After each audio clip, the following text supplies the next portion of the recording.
বিএনপির এই রেজিম কেমন করবে এই প্রশ্নের উত্তর খুঁজতে হলে আগে একটা জিনিস বুঝতে হবে। বাংলাদেশে এখন ক্ষমতা শুধু নির্বাচিত সরকারের হাতে থাকে না, নাইও। ক্ষমতার একটা স্থায়ী কাঠামো তৈরি হয়েছে সিভিল মিলিটারি ব্যুরোক্রেসি আর পরাশক্তির সমর্থন নিয়ে। যেই দল এই দুইটার উপর ভর করিয়া ক্ষমতা আসে তার ভবিষ্যৎ আগেই লেখা হইয়া যায়। তার মানে হইতেছে বিএনপি সরকার দুর্বল হইয়া জন্ম নিছে, কারণ বাংলাদেশের ক্ষমতার কাঠামো এখন রাজনৈতিক দলের হাতে নাই। সিভিল মিলিটারি ব্যুরোক্রেসি আর পরাশক্তির হাতে সেই ক্ষমতা। বিএনপি রেজিম যেভাবে ক্ষমতা এসছে ঠিক 2008 সালে হাসিনা এভাবে ক্ষমতা এসেছিল। আর এই ক্ষমতা আসার সাথে সাথে নিজের শাসনে বিএনপি এমন এক অভাবনীয় ভয়ঙ্কর সর্বনাশ নিজে থেকে দাওয়াত করে নিয়ে আসিছে যে সরকার যত সিটি পাক না কেন 12 ফেব্রুয়ারি থেকে একটা অতি দুর্বল ভঙ্গুর সরকারের জন্ম দিছে। আর তাদের ভবিষ্যৎ সেদিনই লেখা হয়ে গেছে। আমি আগের এপিসোডে বলছি বিএনপি তার শাসনকাল কখনো পিসফুলি শেষ করতে পারেনি, শান্তিপূর্ণভাবে। ইতিহাসে নাই।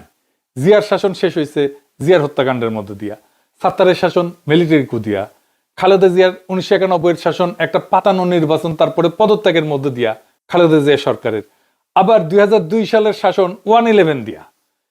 এবারেও আমি দেখি না যে বিএনপির ট্রানজিশনটা পিসফুল হবে। যাই হোক, আমি ইরান ইসরায়েল যুদ্ধের কথা বলতেছি না। এটার চাপ বিএনপি রেজিমকে তো নিতেই হবে। তার চাইতে গভীর দুইটা সংকটকে সাথে নিয়ে বিএনপি সরকার যাত্রা শুরু করছে। যেই সংকট তারা কাটাইতে পারবে না, বরং গভীর হবে যতদিন যাবে। আমি আজকে পরিষ্কার করে আপনাদেরকে দেখাই দেব কিভাবে আওয়ামী লীগের 2008 সালের ক্ষমতা আসা আর বিএনপির 2026-এর ক্ষমতায় আসা একই ধরনের ঘটনা। আর এর মধ্যেই লুকায় আছে বিএনপি সরকারের পরিণতি কি হবে। আসেন সে অঙ্কের হিসাবটা বুঝে দেখি, যা কেউ কখনো আপনাদেরকে দেখায় নাই। তবে এটা ঠিক একদম এক্স্যাক্টলি আওয়ামী লীগের মতো পরিণতি হবে আমি সেটা বলতেছি না, কারণ আওয়ামী লীগ যেভাবে ক্ষমতা টিকায় রাখছিল 16 বছর, সেই কাজগুলো বিএনপি করতে পারবে না। কিন্তু কি কি করতে পারে সেটা আমরা পরে দেখব। আসেন আগে আমরা দেখি 2008 সাল আর 2026 সালে এই দুইটার নির্বাচন কেন একই রকম। 2008 সালে হাসিনা সরকার একটা খুবই বিশেষ ধরনের সরকার ছিল, যেই কারণে যেই দিন সে ক্ষমতা আসছে সেই দিনই তার পতনের ঘন্টা বাজছে। কেন জানেন? কারণ 111-এর সরকার হয়েছিল সেই সরকার যেই সরকার বাংলাদেশকে ইন্ডিয়ার হাতে তুলে দিয়েছিল। আর এই কাজের উকিল বাপ ছিল আমেরিকা। ইন্ডিয়ার আমেরিকা হাসিনাকে ক্ষমতা বসাইলো কেমনে? বসাইলো বাংলাদেশের সিভিল মিলিটারি ব্যুরোক্রেসিকে দিয়া। ইন্ডিয়ার আমেরিকার এই আন্ডারস্ট্যান্ডিং এ হাসিনাকে ক্ষমতা বসানো হইলো। মাঠে কাজ করলো সিভিল মিলিটারি ব্যুরোক্রেসি। ইন্ডিয়ার আমেরিকায় আইসা তো আর নির্বাচন করে দেওয়া যায়নি, নির্বাচন করছে সিভিল মিলিটারি ব্যুরোক্রেসি। এরাই হাসিনাকে ক্ষমতায় বসাইলো। মানে তার আমলা, প্রশাসন, পুলিশ, আর্মি, এর ফলে কি হইলো? হাসিনা ক্ষমতা আসলো, কিন্তু ক্ষমতায় বসানোর চাবিকাঠি নিয়ে নিল civil military bureaucracy. Civil military bureaucracy হয়ে উঠলো বাংলাদেশের হর্তাকর্তা বিধাতা। একদিকে জুডিশিয়ারি আর একদিকে সিভিল মিলিটারি ব্যুরোক্রেসি। মজাই মজা, আর কি দরকার? এরাই আসলে ক্ষমতা, এরাই আসলে পাওয়ার। যেই রাজনৈতিক দল এদের কর্তৃত্ব অব্যাহতভাবে চালাইতে দিবে তাদের এরা ক্ষমতায় আনবে। এই সিভিল মিলিটারি ব্যুরোক্রেসি আর জুডিশিয়ারি একসাথে হয়ে ওঠে ডিপ স্টেট। সহজ বাংলায় বললে ক্ষমতার স্থায়ী কাঠামো। প্রায় সব রাষ্ট্রেই স্থায়ী কাঠামো থাকে ক্ষমতার। আপনি কইতে পারেন যে ডিপ স্টেট কি অন্য দেশে থাকে না? হ্যাঁ থাকে। প্রায় সব রাষ্ট্রেই স্থায়ী ক্ষমতার কাঠামো থাকে, কিন্তু পার্থক্য হইলো কোথাও এই ডিপ স্টেট নীতিতে প্রভাব ফেলে, কোথাও এটা রাজনীতির উপরে আধিপত্য করে। আর বাঙ্গুল্যান্ডে এই ডিপ স্টেট, জনগণ, রাজনৈতিক দল এইগুলার চাইতে শক্তিশালী হয়ে উঠছে। তাতে সমস্যা কি? বাঙ্গুল্যান্ডের এই ডিপ স্টেটের সমস্যাটা একটু বুঝে দেখি, তাহলে বুঝতে পারবেন বিএনপির এই শাসনামল, বিএনপির এই রেজিমটা কেন দুর্বল। আধুনিক রাষ্ট্রতত্ত্বে বলে যে সিভিল সার্ভিস, সামরিক বাহিনী, প্রশাসন এটা থাকবে রাজনীতি নিরপেক্ষ। তারা রাষ্ট্রের স্থায়ী প্রতিষ্ঠান। যে সরকারি ক্ষমতা আসুক না কেন তারা আইন এবং সংবিধান অনুযায়ী সরকারের নীতি বাস্তবায়ন করবে। দার্শনিক ম্যাক্স ওয়েবারের মতে আধুনিক রাষ্ট্রের আমলাতন্ত্র হওয়া উচিত পেশাদার, নীতিভিত্তিক এবং রাজনৈতিকভাবে নিরপেক্ষ। তাইলে রাজনৈতিক দল আর ব্যুরোক্রেসির মধ্যে সম্পর্ক কি? একটা নির্বাচিত রাজনৈতিক দল নির্বাচনে যেটা ক্ষমতায় আসে একটা রাজনৈতিক এজেন্ডা নিয়ে, তখন তারা নীতি নির্ধারণ করবে, পলিসি মেকিং করবে। আর প্রশাসন এবং সামরিক কাঠামো করবে পলিসি ইমপ্লিমেন্টেশন, বাস্তবায়ন। তার মানে রাজনৈতিক নেতৃত্ব সিদ্ধান্ত নেবে আর সরকারি আমলা প্রশাসন এটা বাস্তবায়ন করবে।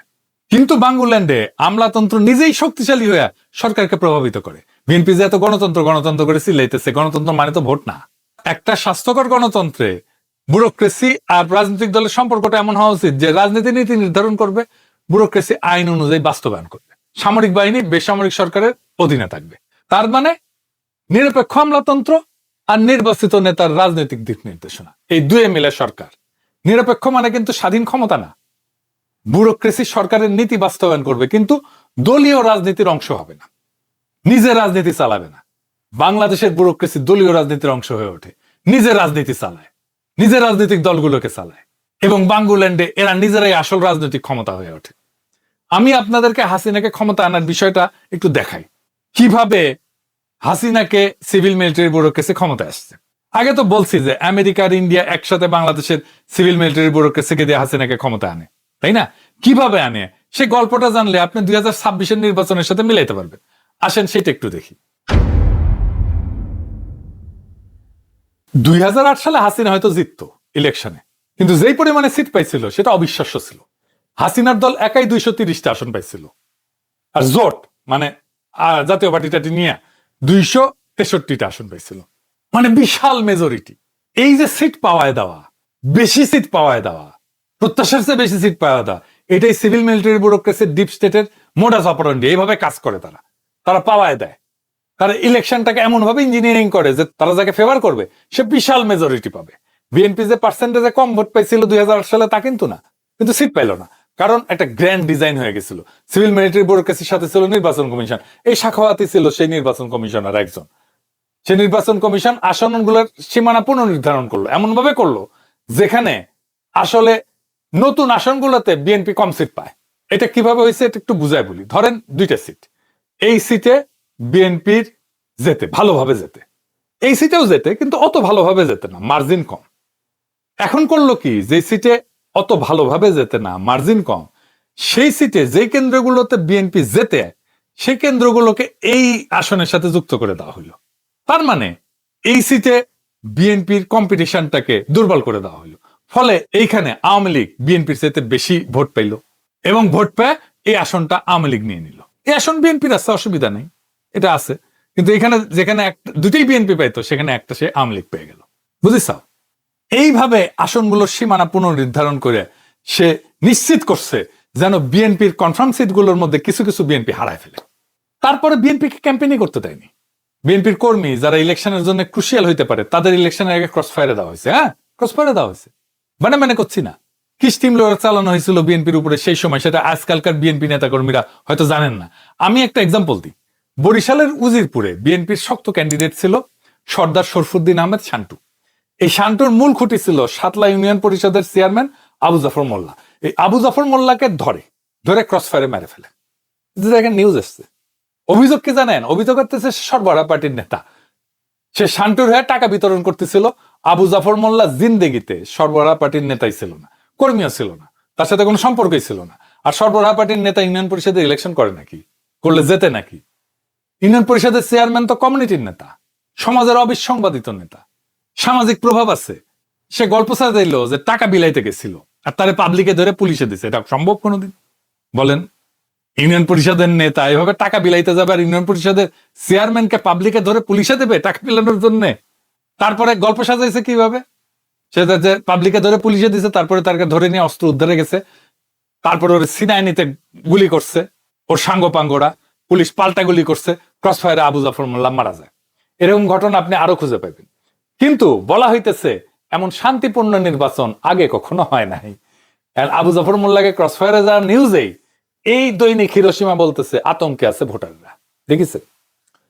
পুরা মিডিয়া বিএনপির বিরুদ্ধে চলে গেছিল 2008 সালে। এইবার দেখেছেন না, পুরা মিডিয়া জামাত আর এনসিপির বিরুদ্ধে চলে গেছে। ঠিক একই ঘটনা। তারেক রহমানের প্রিয় পত্রিকা দৈনিক হিরোশিমার একটা কাম দেখায় আসেন। নির্বাচনের 2 দিন আগের পত্রিকা দেখেন, শিরোনাম করছে পুলিশ কর্মকর্তাদের কাছে সাবেক 2 আইজিপি ফোন। মানে আশাবুল হুদা আর আব্দুল কাইয়ুম নামে 2 আইজিপি ছিল, বিএনপির পক্ষ হয়ে নাকি পুলিশকে প্রভাবিত করার চেষ্টা করতেছে। দেখেছেন? খালেদা জিয়ার বক্তব্য দেখেন, লাস্ট বক্তব্য এটা। মানে তারপরের দিন থেকে নির্বাচনের ক্যাম্পেইন করা বন্ধ। তো কি শিরোনাম করছে? ভুল হয়ে থাকলে ক্ষমা চাইছি। কি মনে হয় ভুল হয়েছে? এই সরল স্বীকারোক্তিকে ভোট পায় সাবেক ক্ষমতাসীন দল, ওইখানে তো হারা কনফার্ম। এবার একটা ইন্টারেস্টিং খবর দেখায়, পাশে দেখেন হাসিনার বক্তব্য, দুর্নীতি করে কামানো টাকা ভোট কেনায় ব্যবহার করা হচ্ছে। দেখছেন? সে একটা কমপ্লেন করলো যে দুর্নীতি করে কামানো টাকা ভোট কেনার কাজে ব্যবহার করছে, সে একটা কমপ্লেন করলো। এইটাই এজেন্সি সিগনেচার, এজেন্সি এইভাবে কাজ করে। তার মানে এজেন্সি এর পরে টাকা ধরবে। সেটা ব্যাপকভাবে প্রচার করবে। দেখেন তারপরে বরকতুল্লাহ বুলুর 3 সমর্থককে টাকা সহ গ্রেপ্তার। দেখেছেন কত টাকা?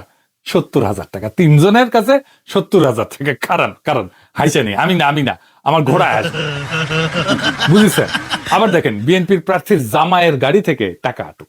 কত টাকা? 41 লাখ টাকা। ফুন্দেরালো আর দিলদিস্তার একই সাথে যুগলবন্দি কলাম করলো, দূরে দেখেন পাশাপাশি। তারপরে দেখেন হারুনুর রশিদ মুন্নু নিজের প্রতিষ্ঠানে নিয়ে টাকা দিল ভোটারদেরকে। এবার তার মাইয়া কলে এমপি মন্ত্রী দুটেই হয়েছে। একই কাজ হয়েছে না? এবার একই কাজে টাকা নিয়ে জামাতের নেতা আটক। তারপরে কি হাউকাউ বিএনপির লোকেরা আর বাঙ্গু মিডিয়া, বাঙ্গু সুশীলেরা এমন হাউকাউ লাগাইল কি ব্যান হয়েছে। ইলেকশনের দিন খরচা আছে না, এজেন্টদের খাওয়া দাওয়া যাতায়াতের টাকা দিতে হয় না, কর্মীদের খরচা আছে না, ভোটারদেরকে গুছায় আনতে হয় না, কারা আনে? কর্মীরাই তো আনে। নাকি অন্য কেউ করে না এটা? নাকি এটা শুধু জামাত করে? নাকি বিএনপি এটা করে না? ভোটের কেন্দ্রের সামনে ভূতের খরচা আছে না? কোন মহাপুরুষ ইলেকশনের দিনে এই সমস্ত খরচা করে না?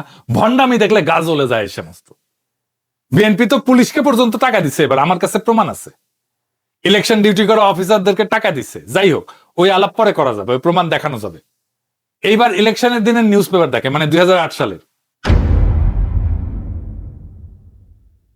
দেখেন ফখরুদ্দিন কইতেছে আমরা সুষ্ঠু নির্বাচনে প্রতিশ্রুতি পূরণের দ্বার প্রান্তে। আর প্রফেসর ইউনূস কইলেন কিছুদিন আগে, তার ইলেকশনে কিছুদিন ঐতিহাসিক নির্বাচনের দ্বার প্রান্তে বাংলাদেশের মানুষ। Same to same. হ্যাঁ, আর কি গণতন্ত্রে ফেরার উৎসব আজ। দেশে কি গণতন্ত্র ফিরেছিল নাকি ফ্যাসিবাদ কায়েম হয়েছিল? মতিউর রহমান লিখেছে আরেকটি সুযোগ, আরেকটি সম্ভাবনা। ওরে বাবা, মরে যাই। গণতন্ত্র মানে ভোট। তো মতিউর রহমান সুযোগ কোনটা এসেছিল? পরের দিনে পত্রিকা দেখান আওয়ামী লীগের বিজয় তো কইছে, আবার কইছে ওইটা সাব হেডলাইনে কইছে দুর্নীতির বিরুদ্ধে ভোট বিপ্লব। হ্যাঁ, তারেক রহমানকে দেখায় না এটা, নিজে দেখেন আলাদা করে হেডিং দিয়ে লিখেছে যুদ্ধাপরাধে অভিযুক্তদের ভরাডুবি। এই দিয়েও শান্তি পায় নাই। আবার নিচে আবার একটা আলাদা নিউজ করছে নিজামে মুজাহিদ সাইদি সহ শীর্ষ জামাত নেতারা পরাজিত। বেশি মজা পেয়েছে ফুন্দের আলো। ওই ইলেকশনে 72 আসনে কারচুপির অভিযোগ আনিছিল বিএনপি। ওই 72 আসন পাইলেও বিএনপি হারতো। কিন্তু এইটাই তো এজেন্সির সিগনেচার, এই সিভিল মিলিটারি ব্যুরোক্রেসির সিগনেচার, যে এমন আসন দেবে যেটা প্রত্যাশা করেনি। আপনি ধরেই নিতে পারেন এই 72টা আসন এক্সট্রা দেওয়া হয়েছিল আওয়ামী লীগকে। এটাই ডিপ স্টেটের খেলা। ডিপ স্টেট পলিটিক্যাল পার্টিকে বুঝাইতে চায় আমি তোমাকে ক্ষমতা বসাইছি, ডিপেন্ডেন্ট করে দেয় পলিটিক্যাল পার্টিকে ব্যুরোক্রেসির কাছে। এবার বুঝেছেন তো বিএনপির যে ডিপ স্টেট জিতাই দিচ্ছে। এইবারের নির্বাচনে 2026-এর নির্বাচনে পার্ট ছিল প্রফেসর ইউনূস নিজে। তার পার্টটা ছিল আমেরিকার সাথে বরাবর করে দেওয়া। কেন আমেরিকাকে দরকার? কারণ ডিপ স্টেট একা ক্ষমতা ধরে রাখতে পারে না, তাদের দরকার আন্তর্জাতিক সমর্থন। যেহেতু জনগণ তাকে সমর্থন দেয়নি, তাই বাংলাদেশের ক্ষমতার খেলায় সবসময় একটা পরাশক্তি থাকে। তো প্রফেসর ইউনূস এটা করছে এই খলিলুর রহমানকে দিয়া। কেমনে করছে? আমেরিকার সাথে বাণিজ্য চুক্তি দিয়া। তো খলিলুর রহমানকে আমি প্রশ্ন ছুড়ে দিছিলাম যে আপনারা কেন ইলেকশনে 72 ঘন্টা আগে আমেরিকার সাথে চুক্তি করলেন? উনি সংবাদ সম্মেলনে বলছেন যে এই চুক্তির ব্যাপারে জামাত আর বিএনপির সাথে আলাপ করে নিচ্ছেন, ওনাদের সম্মতিতে এই চুক্তি হয়েছে। জামাতের আমির পরিষ্কারভাবে অস্বীকার করছেন যে এই চুক্তি নিয়ে তাদের সঙ্গে অন্তত প্রফেসর ইউনূস সরকারের কোনো আলাপ করে নাই। এই মিছা কথাটা খলিল রহমান কেন কইল? প্রফেসর ইউনূসের শাসনে বাংলাদেশ পুরোপুরি আমেরিকার বলয়ে ঢুকে গেছে, আর এইটার কারিগর খলিলুর রহমান নিজে। এই ঝুঁকে যাওয়ায় প্রফেসর ইউনূসের সম্মতি থাকুক আর না থাকুক, বাস্তবতা হইতেছে বাংলাদেশ বিপজ্জনকভাবে আমেরিকার কোলে গিয়ে উঠছে। ইরানের বিরুদ্ধে ঠিক আমেরিকার ভাষায় বিবৃতি দিয়ে আমার কথাটাই প্রতিষ্ঠা করছে বিএনপি সরকার। 1975-এর পরে কখনোই পরাশক্তির দিকে এইভাবে ঝুঁকে থাকে নাই বাংলাদেশ। মুজিবের একটা বড় ফেইলিয়ার ছিল তার ফরেন পলিসি। সোভিয়েত ঘেঁষা পররাষ্ট্রনীতি তাকে সারা দুনিয়া থেকে বিচ্ছিন্ন করে দিছিল। চীনের স্বীকৃতি পায় বাংলাদেশে মুজিব জয় বাংলা হয়ে যাওয়ার পরে। চীন বাংলাদেশের জাতিসংঘের সদস্যপদ 1972-এ 1974 পর্যন্ত 2বার ভেটো দিয়ে ঠেকাইছিল। 2বার। আওয়ামী লীগ নিজেই দাবি করে কিউবার পাটের বস্তা পাঠানোর কারণে আমেরিকা খাদ্য সাহায্য দেয় না, এই জন্য 1974-এর দুর্ভিক্ষ হয়। এমনকি মুজিবের মৃত্যুর জন্য আমেরিকাকে দায়ী করে। এই ঠিক এইরকম একটা বিপজ্জনক পররাষ্ট্রনীতি নিচ্ছে এইবার বিএনপি। সারা দুনিয়াকে শত্রু বানাই দিচ্ছে আমেরিকার কলেজে উঠে। বিএনপির কি ক্ষতি হবে জানি না, কিন্তু বাংলাদেশকে পররাষ্ট্রনীতি ঠিক করে লাইনে আনতে অনেক কাঠখড় পুরাইতে হবে। একটা চরম ইমব্যালেন্স ফরেন পলিসি নিয়ে যাত্রা শুরু করলো তারেক রেজিম। চায়নাকে শত্রু বানাই দিল ক্ষমতা নেওয়ার আগে থেকে। কি ভয়াবহ অর্থনৈতিক ক্রাইসিসে পরে সামনে দেখে। হাসিনার আমলে আমাদের দেশ তুলে দেওয়া হয়েছিল ইন্ডিয়ার হাতে, পিছে আমেরিকা ছিল সাপোর্টে। আর এখন ইন্ডিয়া 2024-এ বাড়ি খায় একটু পিছে গেছে, আর দেশকে তুলে দিয়ে গেছে আমেরিকার হাতে, আর পিছে সাপোর্টে আছে ইন্ডিয়া। একই কেস হাসিনার মতো, সেম টু সেম। ক্ষমতায় যাওয়ার জন্য দুইটা জিনিস নিছে, সিভিল মিলিটারি ব্যুরোক্রেসি আর পরাশক্তির সাপোর্ট। পাবলিকের কোনো বেল নাই, যেহেতু পাবলিক নাই এর মধ্যে, তাই এই দুইটা যখন ফেল করে পরাশক্তি আর সিভিল মিলিটারি ব্যুরোক্রেসি, তখন রেজিম ফেল করে, হাসিনা রেজিম এইভাবে ফেল করছে, তারেক রেজিমও এইভাবে ফেল করবে, লিখে রাখতে পারেন। ওই মাল আর মেয়ে ছেলে দুটাই ওয়েন্ট হবে। হ্যাঁ, মাল আর মেয়ে ছেলে দুটাই ওয়েন্টের গল্প জানেন না?